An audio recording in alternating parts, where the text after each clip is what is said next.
한국교회의 뿌리 봉화촉곡교회가 110여 년 전의 모습을 되찾았습니다. 특별히 3.1운동 참여교회로도 지정돼 그 의미를 더했는데요. 자세한 소식 전해드립니다. 교회를 떠난 남자 청년들이 젊음의 거리 홍대로 모여들고 있다는 소식입니다. 제2의 인생을 살고 있는 교회 오빠의 이야기를 소개합니다. 기독교 대한 하나님의 성회가 교단 통합 이후 첫 정기총회를 진행했습니다. 흔히 클럽 음악이라고 알려진 EDM이 CCM에 도입되면서 젊은 층 사이에서 인기를 끌고 있습니다. 하지만 우려의 목소리도 나오는데요.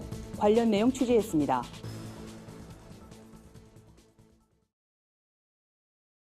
여러분 안녕하십니까? 구티비 위클리 뉴스입니다. 한 주간의 뉴스를 종합해드립니다. 110여 년의 역사를 간직한 봉화촉곡교회가 설립 당시의 모습을 복원하는 데 성공했습니다. 촉곡교회는 구티비 글로벌 선교방송단 선교방송교회로도 열심히 활동하고 있는데요. 특별히 3.1운동 참여교회로도 지정됐다는 반가운 소식입니다. 유창선 기자가 현장에 다녀왔습니다. 태백산과 소백산을 끼고 있는 경상북도 봉화군 촉곡리. 20가구도 채 살지 않는 이곳에 아침부터 사람들로 북적입니다. 설립 112주년을 맞은 촉곡교회가 예전 모습을 복원하고 감사 예배를 드렸습니다. 10평 남짓한 예배당엔 찬양이 흘러넘칩니다. 오랜 세월 교회를 지켜온 노장로의 감회가 남다릅니다. 특히 올해는 독립운동에 기여한 점을 인정받아 대한예수교 장로회 통합총회로부터 3.1운동 참여교회로 지정받아 그 의미가 더합니다. 지금 상황은 제가 올 때를 생각하면 상상도 못할 일이었죠. 장로님은 꿈을 꾸고 계시는데 저게 이루어질까, 진짜 이루어질까 그러는데 정말 저희들이 이렇게 생각한 대로 다 처음 모습으로 훨씬 더 많이 복원되었습니다. 구티비 글로벌 선교방송단 선교방송교회이기도 한 촉곡교회는 3년 전 노장로 부부가 목회자도 없이 교회를 지킨다는 소식이 전해지면서 시청자들의 응원이 이어졌습니다. 구티비 보도 이후 담임 교역자가 부임했고 시청자가 피아노를 후원하는 등 많은 변화가 있었습니다. 촉곡교회는 이번엔 담장과 소설대문을 복원하면서 설립 당시 모습을 되찾았습니다. 담장은 지성소인 예배당과 세상을 나누는 역할입니다. 일본군의 접근을 감시하려고 담장에 뚫어놓은 구멍까지 재현해냈습니다. 소설대문은 남녀 출입을 구분합니다. 이곳에서만 볼 수 있는 건축 구조입니다. 촉곡교회를 지켜온 김영성 장로는 고령에도 교회에 대한 소망은 여전합니다. 우리 경상북도 문화재로 590호에는 한국계 귀중한 서류가 다 거기에 포함되어 있는데 우리 보관할 데가 없어서 청량산 도립박물관에 지금 보관하고 있습니다. 우리 한국 교회적으로 보물 이것을 청량산에서 우리 교회로 가지고 가서 여기서 전시를 해줬으면 좋은 것이 내 평생 소원인데. 촉곡교회는 일제 치하에서 지역 복음화에 앞장서고 대한민국 독립의 희망을 피워낸 곳입니다. 수십 년째 믿음의 대를 이어온 노장로의 바람처럼 촉곡교회가 한국교회의 든든한 뿌리가 되길 기대해 봅니다. 구티비 뉴스 유창선입니다. 교회를 떠나는 남자 청년들의 현주소를 두 차례에 걸쳐 보도해드렸습니다. 이번 시간엔 교회로 다시 돌아온 청년들의 이야기입니다. 신앙의 방황을 끝내고 새로운 인생을 꿈꾸는 청년들이 모이는 곳. 젊음의 거리 홍대에 유창선 기자가 다녀왔습니다. 최신 트렌드를 좇는 젊음의 거리 홍대. 클럽 문화의 중심이기도 한 이곳에 교회를 떠났던 남자 청년들이 어울려 예배를 드립니다. 여자 청년 사이로 보이는 남자 청년 수가 적지 않습니다. 아예 교회를 다녀본 적도 없는 청년도 여럿입니다. 다른 점이 있다면 예배 장소가 카페나 클럽, 공연장입니다. 찬양과 기도, 설교 등 예배의 요소가 홍대 문화에 녹아든 모습입니다. 최근 홍대에서 열린 수상한 거리 페스티벌엔 1000명에 가까운 청년이 몰려들었습니다. 이름에선 교회를 지웠지만 자세히 들여다보면 결국 복음 얘기입니다. 그럼에도 교회에서 보기 어려운 남자 청년이 곳곳에 눈에 띕니다. 자연스럽게 찬양을 듣고 복음을 접합니다. 낯선 교회 방식을 강요하지 않고 그들에게 익숙한 문화로 다가갑니다. 처음엔 호기심으로 왔다가 신앙을 갖기도 합니다. 수상거리 페스티벌은 아무래도 교회 밖에서 이 청년들의 관심들, 우리가 어떻게 사는 것이 복음으로 사는 것인가, 복음으로 어떻게 세상 가운데 하나님 나라를 이룰 수 있는 것인가, 또 복음을 어떻게 하면 넌 크리스찬과 소통하며 함께 살 수 있을 것인가, 교회뿐만 아니라 세상을 이제 회복시킬 수 있을까. 지난해 홍대에 새로 둥지를 튼 웨이처치 홍대는 삶의 터전에서 드리는 예배를 추구합니다. 교회 출석을 강요하기보다 함께 살아가며 자연스러운 관계 속에서 복음을 전합니다. 여러 문화가 있잖아요. 남자들만의 문화가 있고 여자들만의 문화가 있고 또 연령별로 문화가 있는데 그 남자 청년들의 또 문화가 있잖아요. 그곳에서 복음이 잘 전해지려면 먼저 그곳에서 잘 살아내는 일을 해야지만 이 복음이 효과적으로 전달되는 것을 많이 경험하는 것 같습니다. 이처럼 수상한 거리와 웨이처치는 기존 교회와 궤를 달리합니다. 교회를 지어놓고 청년도로 오라며 손짓만 하지 않고 교회가 세상 속으로 들어가는 방식입니다. 남자 청년들의 문화를 이해하고 그 속에서 함께 살아갑니다. 물론 청년 사역이 위기를 맞고 있는 시점에서 이러한 목회 방식이 꼭 정답이라고 할 수는 없습니다. 하지만 홍대를 찾는 청년들의 목소리는 요즘 교회가 새겨들어야 할 현실임에는 분명합니다. 구티비 뉴스 유창선입니다. 기독교대한 하나님의 성회가 교단 통합 이후 첫 정기총회를 개최했습니다. 이번 총회에선 목회자 연금 문제를 비롯해 동성결혼 합법화 반대 등 다양한 안건이 논의됐습니다. 보도에 오현근 기자입니다. 통합 이후 첫 정기총회로 관심을 모았던 이번 총회에선 헌법을 통합하기 위한 조율 작업이 단연 주요 안건으로 상정됐습니다. 앞서 실행위원회는 지역총회 관련법 등 세부 조항에 대한 개정을 추진했지만 일부 총대들의 반발로 결국 2년 뒤 재심의하기로 했습니다. 중앙실행위원회에서 중요한 정책만 결정을 하고 모든 권한을 지역총회에 위임하는 지역총회법이 있습니다. 이번 총회는 그 미국 문법대로 우리가 원래 지역총회의 의미를 살려서 자율권을 많이 권한을 부여하자. 이번 총회의 또 다른 이슈는 총회 연금 문제였습니다. 총대들은 박성배 목사의 연금 횡령 사건으로 목회자 연금 제도가 위태롭게 됐다며 그동안 강한 불만을 제기해왔습니다. 몇몇 총대들은 재단법인 사무총장이 사태에 대한 책임을 지고 물러나야 한다고 주장하기도 했습니다. 총대들의 열띤 공방이 3시간가량 이어졌지만 뚜렷한 결론을 내지는 못했습니다. 결국 다음 이사회에서 다시 논의하기로 했습니다. 이영훈 대표 총회장은 동성결혼 합법화 반대 서명운동을 전개할 것을 긴급 안건으로 상정했습니다. 동성결혼 합법화 절대 반대 1,000만 명 서명 운동을 우리 교단이 앞장서서 한국기 1,000만을 주도해서 사인을 받으면 이번 정부에서는 더 이상 동성결혼 합법화에 대한 얘기가 나오지 않을 것입니다. 이 밖에도 매년 오순절 성령 기도회를 열어 한국교회의 기도운동 확산에 힘을 보태기로 결의했습니다. 당초 이틀간의 일정으로 진행될 예정이었던 기아성 통합 정기총회는 대부분의 안건이 처리되면서 당일 폐회했습니다. 구티비 뉴스 오현근입니다. 흔히 클럽이나 파티에서 사용하는 음악으로 알려진 EDM. 대중음악뿐 아니라 CCM에도 도입되면서 젊은이들에겐 익숙한 문화가 됐습니다. 하지만 곱지 않은 시선도 있는 게 사실입니다. 자칫 찬양의 본질을 흐릴 수 있다는 우려 때문인데요. 여러분은 어떻게 생각하십니까? 차진환 기자가 보도합니다. 화려한 조명과 무대, 빠른 비트에 맞춰 사람들이 뛰기 시작합니다. 얼핏 유명 팝 가수의 공연처럼 보이지만 EDM을 많이 사용하는 해외 CCM 가수의 무대입니다. 국내에서도 전자음악을 활용한 찬양은 젊은 세대에게 큰 인기입니다. 여고생들의 찬양 집회와 청소년 수련회, 높이 뛰며 춤추는 모습이 콘서트장을 방불케 합니다. 이날 찬양을 인도한 사람은 DJ 진호. 전도사를 그만두고 DJ의 길을 선택했습니다. 제가 디제잉을 정말 좋아하고 또 주님도 사랑하고 이걸로 한번 찬양을 하면은 이것도 괜찮겠다. 또 이걸 통해서 누군가는 그 복음에 반응하고 이 찬양에 반응하는 사람들이 분명히 있을 것이다라는 그런 좀 작은 소망에서부터 좀 시작을 한 거죠. 하지만 자칫 찬양의 본질을 흐릴 수 있기 때문에 각별한 주의가 필요하다는 주장도 나옵니다. 찬양은 전하고자 하는 메시지가 가장 중요하며 그에 맞는 형식을 가볍게 여겨선 안 된다는 겁니다.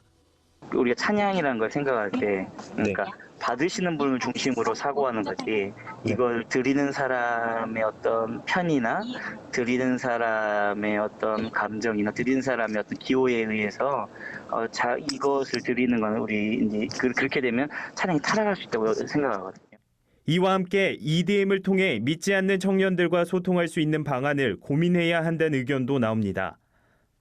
EDM이든 어떤 문화적으로 도구가 될 만한 어떤 것들이 예술을 잘 모르는 사람들, 클럽 문화에 익숙한 젊은이들, 그런 친구들과 소통하는 목적이라던가 전도의 목적이라던가 그런 자리에서 어느 정도 접목시켜서 사용하는 것에 대해서는 우리가 지나치게 엄격하지 않아도 되지 않을까? CCM에 들어온 EDM.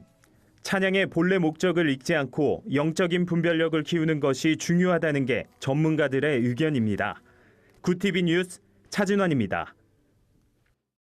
세상 속 크리스천들의 다양한 이야기를 만나보는 시간입니다. 오늘은 어떤 소식들이 있는지 한혜인 기자가 전해드립니다.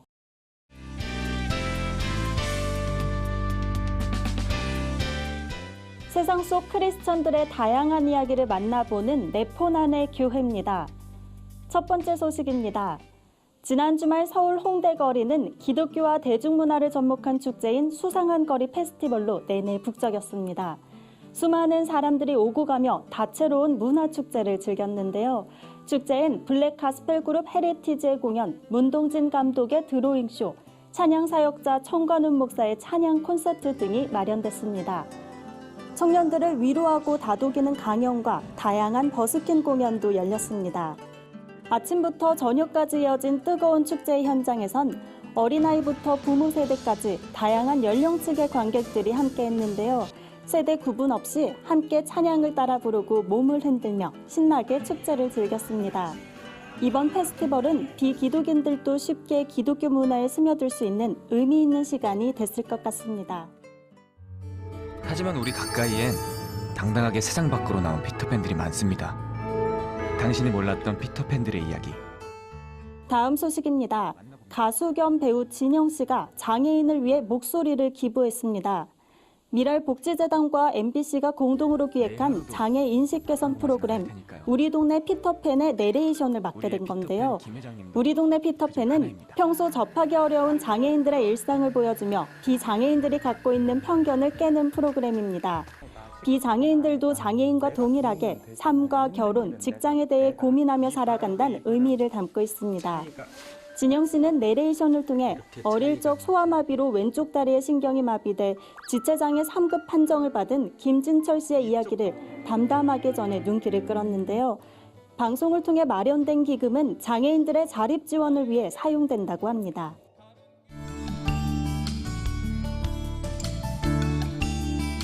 마지막 소식입니다. 부천 참좋은교회가 창립 40주년을 맞아 감사 예배를 드렸습니다. 참좋은교회 김원교 담임 목사의 사회로 진행된 이날 예배는 은혜로 40년 오직 하나님께로 영광이란 주제로 드려졌는데요. 교회가 속한 예성교단 소속의 목회자들도 참석해 의미를 더했습니다. 설교는 예성교단 총회장인 윤기순 목사가 맡았습니다. 예배에 이어 진행된 임직식에선 명예장로 1명과 장로 2명, 장립 안수집사 3명, 권사 22명이 임직을 받았습니다. 네포난의 교회는 시청자 여러분의 제보를 기다리고 있습니다. 함께 나누고 싶은 영상이 있다면 전화나 이메일로 참여해 주시기 바랍니다. 네포난의 교회 한혜인입니다.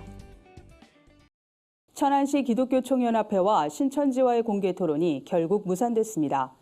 용인시 900여 교회가 모여 한반도 평화를 위한 기도 성회를 열었습니다. 한 주간 분야별 주요 뉴스를 유창선 기자와 진은희 기자가 전해드립니다.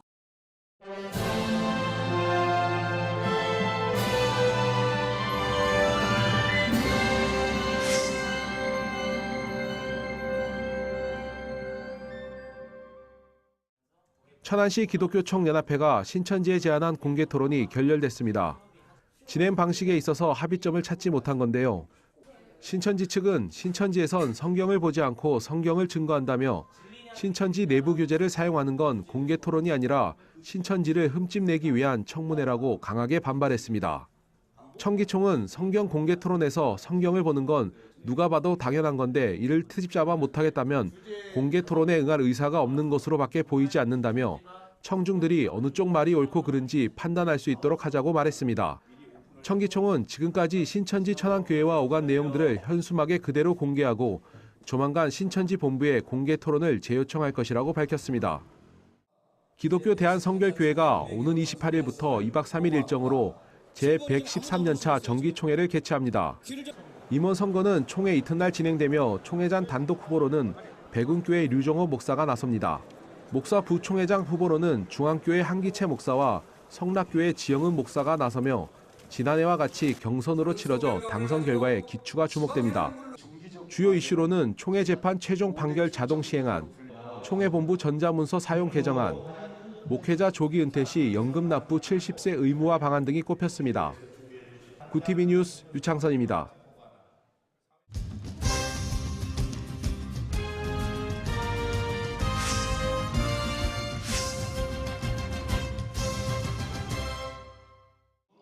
실천신학대학원 대학교가 개교 14주년을 맞아 목회 박람회를 열었습니다. 하나님 나라를 목회하란 주제로 열린 이번 박람회는 교회 사역의 다양한 사례를 발표하는 강연과 예배 순으로 진행됐습니다. 이번 박람회에 주요 강사로 나선 미국 콜롬비아 신학교 토마스 롱 교수는 복음서에는 약 40여 개의 비유가 나타나고 이러한 요소들은 성도들의 상상력을 자극한다며 목회자들이 비유를 사용해 설교를 감당한다면 성도들이 성경을 더 쉽게 이해할 수 있을 것이라고 주장했습니다. 특별히 박람회에는 마을 목회, 외국인 유학생, 작은 도서관 사역 등 실천신학을 목회에 적용하는 노하우를 엿볼 수 있는 다양한 부서도 마련돼 눈길을 끌었습니다. 지역 복음화를 위해 용인시 900여 교회가 모여 기도대성회를 열었습니다.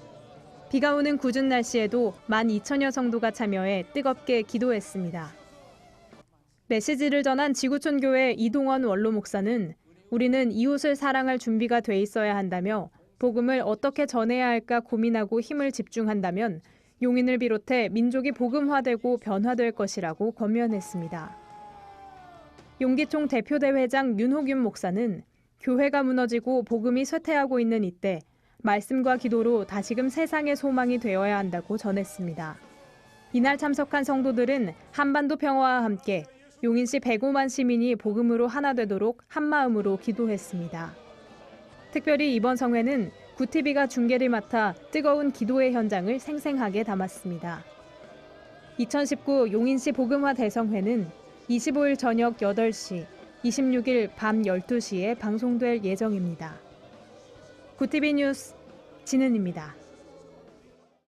구TV 글로벌 선교방송단 교회 기자들이 취재한 전국교회 소식 전해드립니다. 가족과 이웃 친지들에게 복음을 전하기 위한 새생명 축제가 열렸습니다. 광은교회가 주최한 새생명 축제는 광명, 하안, 일산, 시화성전에서 각각 진행됐습니다. 김한배 담임 목사는 예수를 믿으면 기쁨과 평안이 주어진다며 이번 축제를 통해 여러분 모두가 예수님을 믿고 복을 누리기를 소망한다고 전했습니다. 이날 축제에선 초청된 새 가족들을 축하하며 환영하는 오프닝 영상이 상영됐습니다. 청년부 퍼포먼스 팀의 난타 공연은 참석자들의 큰 호응을 받았습니다. 그리스도의 군대 세계선교회가 전주 새마음교회에서 전북지부 연합부흥성회를 열었습니다. 전북지부는 3년간 전부 성산교회를 담임하는 오우성 목사가 지부장을 맡고 있습니다. 그리스도의 군대 세계선교회 대표 이종선 목사는 진리의 말씀으로 성령의 기름 부음을 받으라고 메시지를 전했습니다. 이번 성회에서 성도들은 자녀들이 말씀 안에서 믿음으로 자랄 수 있도록 간절히 기도했습니다. 한 주간 해외 주요 뉴스를 윤인경 기자가 정리해드립니다. 해외 주요 뉴스입니다. 세계 최대 패스트푸드 업체인 맥도날드가 미국에서 직장 내 성희롱을 묵인하고 이를 발설한 직원에게 보복한 혐의로 소송에 휩싸였습니다. 로이터 통신에 따르면 미국 20개 도시의 맥도날드 매장은 신체를 더듬거나 성관계 제한, 음담 패설 등 직장 내 성희롱을 묵인한 혐의로 25건의 고소를 당했습니다. 하지만 맥도날드 본사는 가맹점 내 직원들의 행동에 대해 책임질 의무가 없다는 입장을 고수하고 있습니다. 스위스가 대북 인도적 지원을 가장 많이 한 국가로 나타났습니다. UPI 통신에 따르면 UN 인도주의 업무조정국은 스위스가 약 59억 원의 기부금을 북한을 위해 내놓았다고 밝혔습니다. 북한 지원뿐 아니라 세계 기부금도 스위스가 1위입니다. UN에 따르면 올해 전 세계 인도적 지원 기부 총액이 약 1,570만 달러인 가운데 절반에 가까운 780만 달러를 스위스에서 기부한 것으로 집계됐습니다. 미국 연합감리교 총회를 1년여 앞두고 동성애자 지지 정책을 촉구하는 목소리가 다시 높아질 것으로 예상됩니다. 연합감리교는 지난 2월 특별총회에서 동성애자를 반대하는 전통주의 계획을 통과시켰지만 동성애자 목회자들이 동성애 정책을 수용해달라는 입장을 촉구하며 관련 이슈가 다시 떠올랐습니다. 세계보건기구 WHO 총회에서 게임 중독을 질병 분류에 포함하는 국제 가이드라인이 나올지 관심이 집중됩니다. 한쪽에선 게임 중독으로 인한 범죄 등을 근거로 질병 등재를 환영하는 반면 게임 산업계는 게임 산업 규제와 위축을 우려하며 반발하고 있습니다.